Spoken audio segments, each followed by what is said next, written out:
சொல்றாங்க அவங்களுடைய பிஹேவியர்லாம் கொஞ்சம் கம்மியா இருக்கு. இன்னும் அதெல்லாம் இல்ல. லைவ்லாம் இல்லாதப்ப அவங்களுடைய பேச்சு, அவங்களுடைய ஆக்ஷன்ஸ்லாம் இன்னும் ரொம்ப மோசமா இருந்தது. இந்த அளவுக்கு இருக்கிறதுனா அதுக்கு காரணம் இந்த லைவ் நம்ம குடுக்கறதுனால தான். ஏன்னா மக்கள் பார்த்துட்டு இருக்காங்க.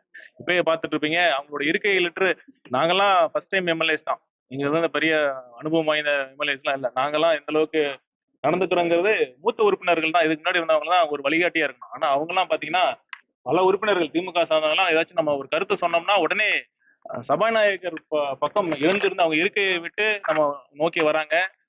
ஒருமையில பேசுறாங்க. அப்புறம் இன்னைக்கு ஒரு உறுப்பினர்லாம் கூட ரொம்ப அட்டாக் பண்ற மோட்ல வந்துட்டாரு. திமுக கொறடா அவர்கள் தான் அவர்ல ஸ்டாப் பண்ணாங்க. அந்த மாதிரி தான் இருக்கு. இதெல்லாம் மக்கள் பார்த்துட்டு தான் இருக்காங்க. திமுக கிட்ட அவங்க எம்எல்ஏ இருந்து இதை தவிர வேற எதுவும் புதுசா நம்ம எதிர்பார்க்க முடியாது.